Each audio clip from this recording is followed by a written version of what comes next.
देखो यार, अगर आपने ये वीडियो को देखना स्टार्ट कर दिया हो तो रिलैक्स हो जाओ और पूरी कंसंट्रेशन के साथ चीज़ों को सुनना स्टार्ट कर दो। जैसा कि मैंने पिछले वीडियो में टाइम मैनेजमेंट बुक से जुड़े कुछ फैक्ट्स बताए थे और साथ में मैंने ये भी कहा था कि इस बुक से जुड़े 30 सिद्धांतों को मैं अलग अलग कैटेगराइज करके पूरा एक्सप्लेन करूँगा। तो आज की इस वीडियो में मैं पहले 10 सिद्धांतों के ऊपर बात करूँगा। अगर आप इस 10 सिद्धांत को फॉलो करते हो तो मेक श्योर आप अपने जीवन को एक नई ऊंचाई पर लेके चले जाओगे। तो चलिए टाइम मैनेजमेंट बुक के पहले 10 सिद्धांतों की तरफ चलते हैं। पहला सिद्धांत ये कहता है कि आप समय की लॉगबुक रखें।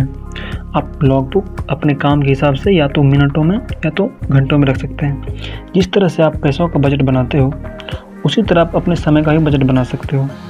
ये सब चीज़ें सुनने में आपको भले ही छोटी लगे, लेकिन अगर आप इस पर अमल करते हो तो आप अपना कीमती समय बचा सकते हो और उस बचे हुए समय का उपयोग आप बेहतर कामों में लगा सकते हो जो आपको एक नई ऊंचाई दे। क्योंकि जो लोग अपने समय का सबसे बुरा उपयोग करते हैं ना, वही सबसे पहले इसकी कमी का होनहार होते हैं। तो चलिए अब दूसरे सिद्धांत की तरफ बढ़ते हैं। दूसरा सिद्धांत ये कहता है कि आप आर्थिक लक्ष्य बनाएं। लक्ष्य जितना स्पष्ट होता है, आपके सफल होने की संभावना भी उतनी ही ज़्यादा होती है। स्पष्ट आर्थिक लक्ष्य सफलता के लिए कितने महत्वपूर्ण होते हैं, चलिए इसे एक छोटी स्टोरी से दोबारा समझते हैं। एक सेल्समैन की पत्नी अस्पताल में लंबे समय तक भर्ती रही और ताज्जुब की बात यह है कि उस साल सेल्समैन ने सामान्य औसत से लगभग 2 गुना सामान बेचा। जब उससे उसकी सफलता का कारण पूछा गया तो उसने कहा कि हॉस्पिटल का बिल उसके सामने रखा था और वह सटीकता से यह जानता था कि उसे बिल चुकाने के लिए कितना सामान बेचना होगा। देखा जाए तो यह स्टोरी आर्थिक लक्ष्य और टाइमिंग के बीच के ज़बरदस्त कॉम्बिनेशन को दर्शाता है। अब इस बात को बड़े ध्यान से सुनना कि लक्ष्य से आपकी योजना को आकार मिलता है, योजना से आपके कार्य तय होते हैं और कार्यों से परिणाम हासिल होते हैं और परिणाम से आपको सफलता मिलती है और यह सब लक्ष्य से शुरू होता है। तो मेक श्योर कि आप अपना लक्ष्य स्पष्ट रूप से लिख लें। तो चलिए अब तीसरे सिद्धांत पर बढ़ते हैं। तीसरा सिद्धांत ये कहता है कि सबसे महत्वपूर्ण कार्य सबसे पहले करें। सिडनी स्मिथ का एक बड़ा ही फेमस कोट है। उसने खाली कुएं में खाली बाल्टी डालने में अपनी पूरी ज़िंदगी गुजार दी और वह अब उन्हें ऊपर खींचने में अपना बुढ़ापा भी बर्बाद कर रहा है। पता है, मूर्ख व्यक्ति जो काम अंत में करता है, बुद्धिमान व्यक्ति उसी कार्य को तत्काल कर देता है। दोनों एक ही कार्य करते हैं, फर्क समय का होता है। तो ये बात आप लोग ज़रूर ध्यान रखना कि आपके लॉगबुक में सबसे महत्वपूर्ण कार्य सबसे पहले हो। चलिए अब चौथे सिद्धांत की तरफ चलते हैं। चौथा सिद्धांत ये कहता है कि आप यात्रा के समय का अधिकतम उपयोग करें। महात्मा गांधी यात्रा करते समय नींद लेते थे ताकि वे तरोताज़ा हो सकें। नेपोलियन जब सेना के साथ युद्ध करने जाते थे तो रास्ते में पत्र लिखकर अपने समय का सदुपयोग करते थे। पता है, ज़्यादातर लोग यात्रा के दौरान या तो मोबाइल पर गाने सुनते हैं या फिर गपशप करते हैं। वे यह नहीं जानते कि इस दौरान प्रेरक पुस्तकें पढ़कर, शैक्षणिक टेप सुनकर या अन्य कोई महत्वपूर्ण काम करके वे अपने लक्ष्य तक ज़्यादा तेज़ी से पहुंच सकते हैं। तो चलिए अब पांचवें सिद्धांत की तरफ बढ़ते हैं और पांचवा सिद्धांत ये कहता है कि आप डेलीगेशन सीखें, यानी कि काम सौंपना सीखें। टाइम मैनेजमेंट दरअसल बहुत से छोटे बिजनेसमैन मालिकों के लिए समस्या होती है क्योंकि उन्हें बहुत सारा काम खुद करना पड़ता है, छोटे कामों से लेकर बड़े कामों तक। ये बात बहुत ध्यान से सुनना। जब ओयो के founder and CEO Ritesh Agarwal से ये पूछा गया कि आप लोगों को हायर करते वक्त क्या देखते हो, तो इस पर रितेश अग्रवाल ने बहुत ही ज़बरदस्त बात कही। उन्होंने कहा कि मैं ऐसे व्यक्ति को चुनता हूँ जो मेरा कार्य कर ले ताकि मैं कोई दूसरा काम कर लूँ। और आप आज ओयो की सफलता देख सकते हो। तो आपके लिए यह ज़रूरी है कि आप डेलीगेशन सीखें। काम के डेलीगेशन के लिए आप ऐसे व्यक्ति चुनें जिसमें उस काम को अच्छी तरीके से करने की क्षमता हो और इच्छा हो।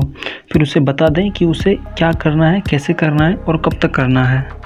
चलिए टाइम मैनेजमेंट के छठे सिद्धांत की तरफ चलते हैं। छठा सिद्धांत ये कहता है कि आप 20/80 नियम को जानें।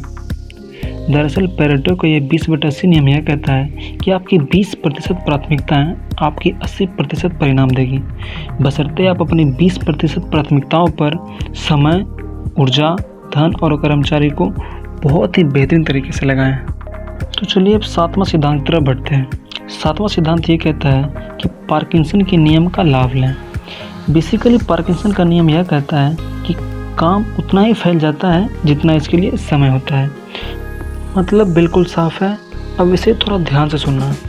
जब हम सैर सपाटा करने या लंबी छुट्टियां मनाने जाते हैं तो उससे कुछ दिन पहले हम अपने घर या ऑफिस में काम ताबड़तोड़ तरीके से निपटाने में जुट जाते हैं। उस सप्ताह में हम सामान्य से दोगुना या तिगुना काम कर लेते हैं। हम फटाफट काम करते हैं और कम समय में ज़्यादा काम करते हैं, क्योंकि हमें निश्चित समय सीमा में काम निपटा कर छुट्टियाँ मनाने जाना है। हमारे पास समय कम होता है और काम ज़्यादा। चूँकि हमारे सामने स्पष्ट लक्ष्य होता है, इसलिए हम उसे हासिल कर लेते हैं और यह सब पार्किंसन के नियम की वजह से संभव हो पाता है। तो चलिए अब टाइम मैनेजमेंट बुक के 8वें सिद्धांत की तरफ बढ़ते हैं। 8वां सिद्धांत ये कहता है कि आप अपने प्राइम टाइम में काम करें।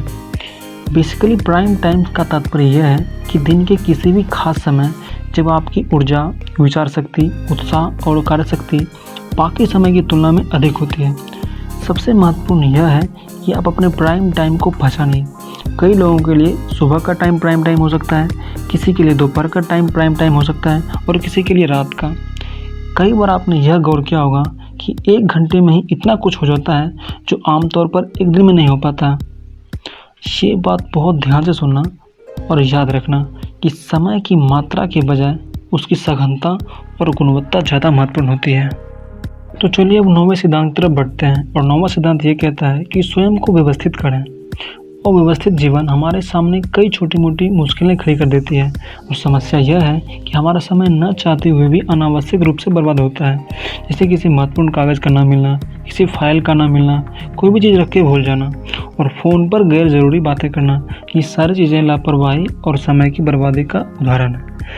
ये बात हमेशा ध्यान रखना कि अगर आपकी दिनचर्या व्यवस्थित नहीं है तो आपका जीवन कभी भी व्यवस्थित नहीं होगा। तो चलिए अब 10वां सिद्धांत की तरफ बढ़ते हैं और 10वां सिद्धांत ये कहता है कि आप अपने कार्य का टाइम टेबल बनाएं। बचपन से हम लोग यह सुनते आ रहे हैं कि हमें अपने कार्य का टाइम टेबल बनाना चाहिए ताकि हम कोई भी काम समय पर और अच्छे तरीके से कर सकें।